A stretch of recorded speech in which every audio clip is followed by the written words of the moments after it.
Hello there. Good morning, everyone. It's a major pleasure to be here. We don't have much time at all, and there's a lot I want to cover in this panel about investments in LatAm and Brazilian startups.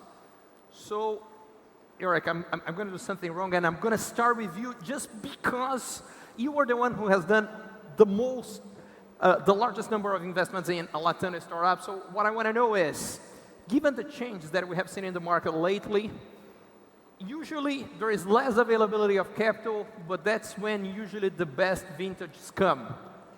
How do you see the prospects for investment in LatAm startups as of now? Sure. Thank you, Ricardo. And it's a pleasure to be here. Great to be sharing this panel with Ricardo, with Edith, and Renata. So talking about investments, venture capital investments in Latin America, we started in 2005.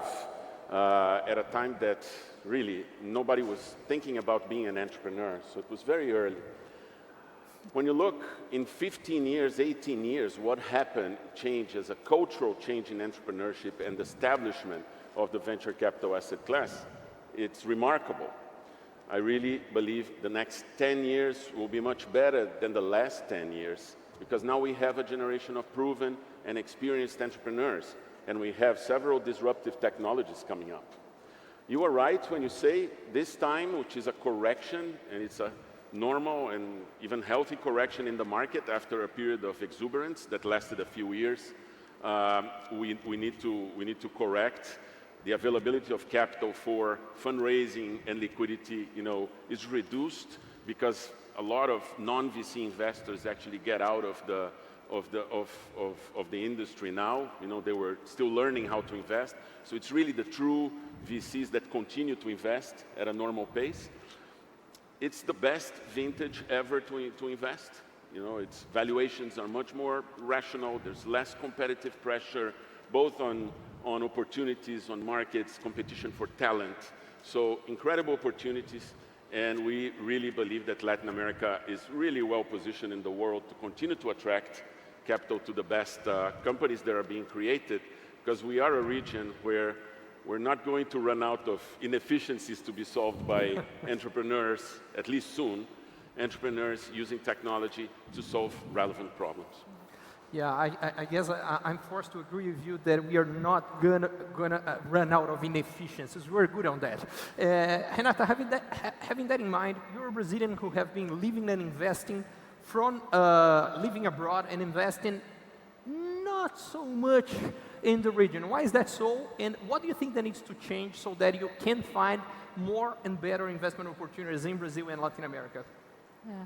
Hi, everyone. I'm Renata, very excited to be here with Eric, Edith, and Ricardo.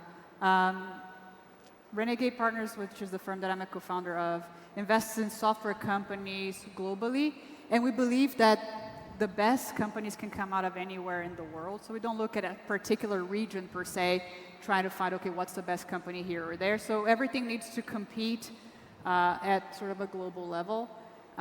I think Latin America has some really interesting characteristics that make it a very viable place. I think first one is just how engaged with technology, and it's a bit of internet penetration, but also social engagement, because so much of VC dollars goes to distribution, and it goes to getting products to be used and in front of people. And this is a population that is very technologically inclined, and is very social and engaged in nature, which makes things scale up, at least from a distribution perspective, really quickly. And there's some flexibility and adaptability when it comes to being a founder in terms of finding new ideas, finding new solutions to things. That's very unique and compelling about the Latin America people that I haven't been able to find, quite frankly, anywhere else in the world. And I think what really needs to change is a little bit of what Eric mentioned. The Brazilian ecosystem is developing, right? In the beginning, it was people who would give it money and people who had the experience to build companies and to build products. Now we have established firms, more firms from outside Latin America investing in the region, and more importantly, talent that wants to work at a startup. People that have experience building technology companies and products. And now I think also the possibility of remote work had made so much more of this compelling. So I think it's just a matter of big ideas, big markets, and ability to build very scalable, efficient businesses. Talking about big ideas and big markets, Edith, we were talking in the backstage, and one of the things that you mentioned is, despite the fact that you have only once invested in Brazil, you have met many Brazilian founders everywhere in the world, including China, right? The last time that you just told me. Yeah, I met Fabrizio from Movil many, many years ago when he was building the companies. Now it's such a huge local marketplace. And then like P-Save, which moved from Brazil to Silicon Valley. I think, Brazil is not, obviously, it's a huge market. I think this year, even with the drop, Latin America overall funding amount is about 600 million. And Brazil actually took 200 million, which is 1/3 of it. And on top of that, what I found really interesting to Brazil, as I'm originally from Hong Kong, and I first started looking at the region because, wow, why would Didi acquired a Brazilian at like 99, right. Which got me super excited about what's going on here. Why are there more and more Chinese investors also coming in here? So from my point of view, it's fascinating because if you compare Brazil to Southeast Asia, very similar population compared to Indonesia, which is over 250 million in population. The GDP per capita of Brazil about 7,500, which is actually a lot higher than Indonesia. But according to our conversation, I realized it's not only 66% mobile penetration rate, it probably could be 80, 90%. So in that sense, a lot of young population, 20% is like below 16 years old. There's so much more of the market itself. But yet the talent, which I found everywhere in the world, doesn't matter in China or in Silicon Valley. So I'm excited not just exploring and learning about the market, but really about I want to invest in Brazilian founders who have the ambition to go global. In that sense, going global, Eric, one regional sin that I think that many Brazilian companies used to have when they were founded, maybe until some 10 years ago or so, is that exactly because the Brazilian market is big, many companies were born thinking in terms of the Brazilian market and only the Brazilian market. While a Chilean company, since the first beginning, it's thinking how it's going to expand and go global. But I think that it has changed. Am I right, or hasn't it? It's changing. It's definitely changing gradually, step by step.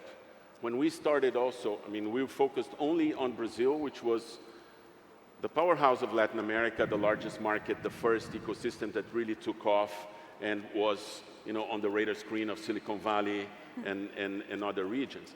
So Brazil was the focus. Then we actually started to look at Colombia and Mexico as other regions in Latin America, other countries that were taking off. And so today, in the last 7, 8 years, a large number of companies are created already looking at the pan-regional opportunity. And this is a step on the way of having global ambitions. You increase the level of ambition of the founder. And I'm happy to say that in the last few years, we've been actually investing in Latin American entrepreneurs that have a global ambition, creating companies even that are headquartered in the region and looking, which is great, they are looking at being global from the beginning. And also Latin American entrepreneurs, Brazilian teams that are starting companies or other countries from Latin America, starting companies outside of Latin America and looking global, looking at the global market. We love these cases because they are a great inspiration, as they actually grow. It's a great inspiration, great stories for Latin American entrepreneurs, that are actually climbing that ladder, starting with a country potential, region potential, and now global potential. We have a couple of examples, like Fabio Kuhn, Brazilian entrepreneur in London, started Vortexa, which is a Bloomberg for energy trading, global company. Moises AI, it's a AI for music company from a Brazilian team, based in Salt Lake City. So there are cases. And most importantly, in the region, there's a number of companies that are looking at that. I like to discuss with the team there at Monashis. Our first dream when we started, what we do, there was nothing. First step was to really put Latin America, put Brazil and then Latin America on the global map of tech, because we were not on the map. A region was completely ignored by international investors. And now we can say, we can't deny that the region is on the map. So the next dream for the next 10, 15, 20 years is to turn Brazil and Latin America into a region that generates global innovation and global companies. Renata, Eric just mentioned a current pet peeve of mine, which is AI.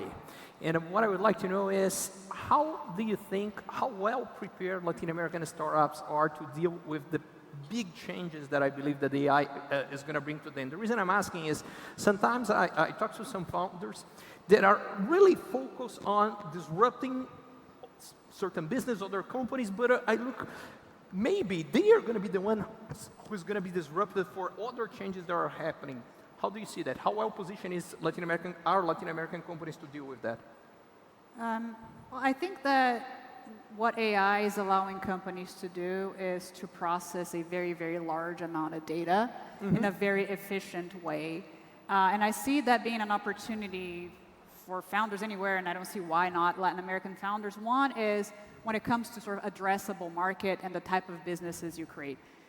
AI does very well with specific data that you train and you get better. So a lot of very large, important verticals that are super inefficient, that are still on either pen and paper or spreadsheets, that need to be digitized, and AI is a very critical piece of making those more efficient, more intelligent.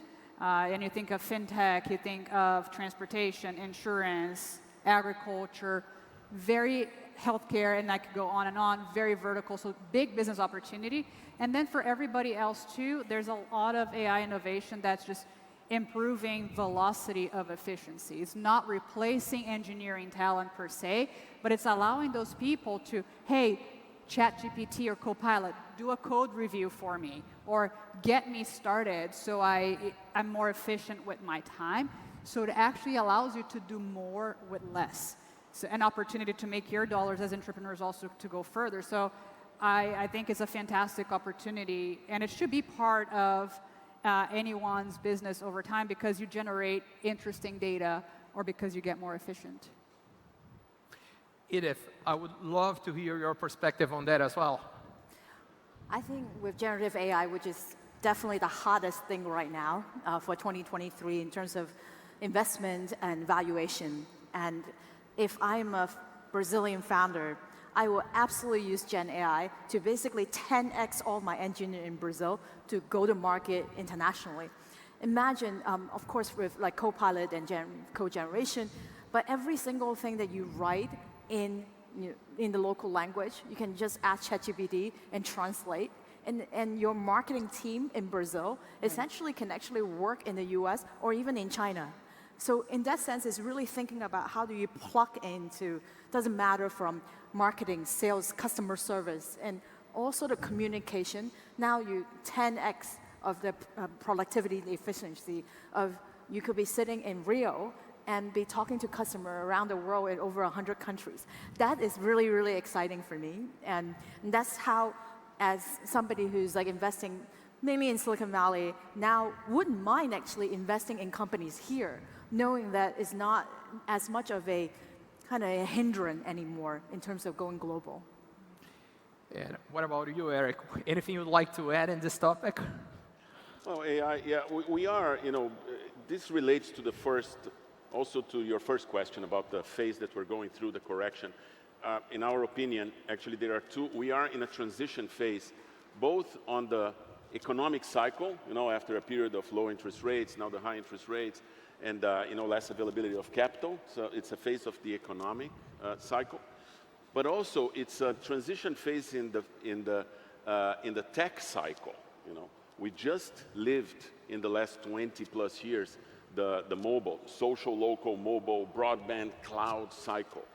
Tech cycles, digital tech cycles are actually evolving platforms. So it started with semiconductors, and then PCs, and then browsers, and then the social, local, mobile, and now we're entering the AI cycle. It's in the beginning. We're in the beginning. It's very hard to predict how it's going to unfold. But the next 10 to 15 years, AI has, everything indicates that AI is the platform technology for the next cycle. Even though there is, mixed realities, blockchain, there are other technologies that will be combined with AI to create amazing opportunities in the next 10 to 15 years globally.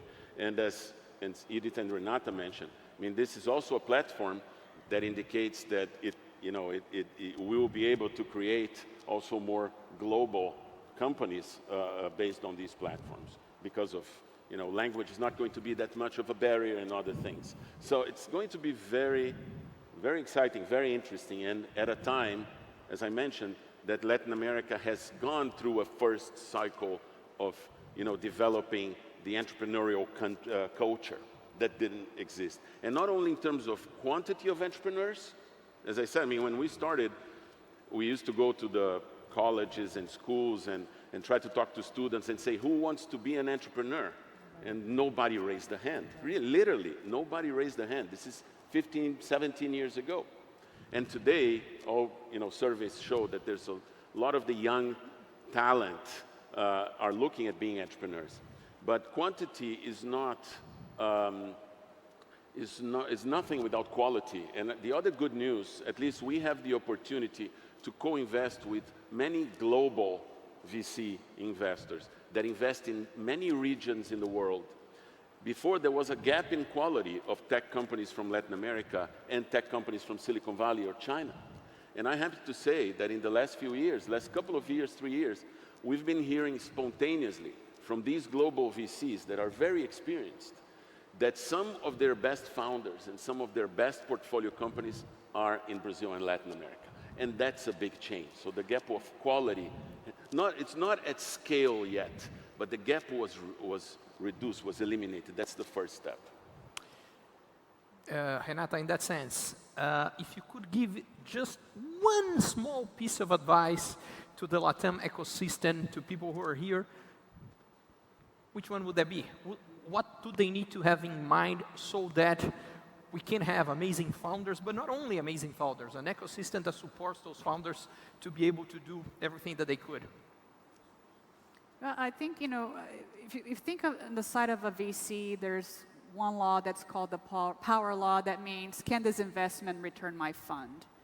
Right? So as fund sizes get bigger, if you're managing $1 billion, every company that you invest in has to have a potential to be $1 to $10 billion, right? So this idea of think big, have big ideas, it's really critical if you want to unlock, capital more broadly, even beyond what's just sort of for the local market. So the Latin American entrepreneur, there's so much about startups that's about iterating, knowing what works and doubling down on what works.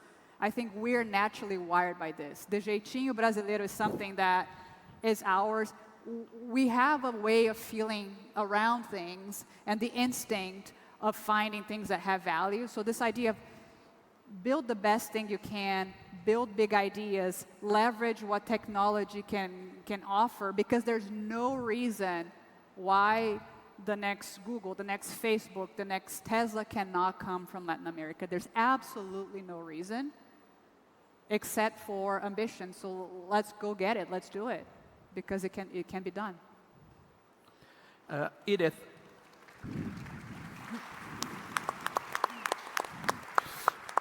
Edith, one of the things that you mentioned to me is that you were also here in order to meet people, that you want to get to know the culture, not only the companies. What has surprised you the most so far, if anything? For me, being here, I just want to meet the next generation of Brazilian founder mafia, just sort of similar to the PayPal mafia. Even though the ecosystem could be small, doesn't mean that you need to start somewhere, and founders need to invest in supporting founders. At Raise Capital, we focus on pre-seed, seed.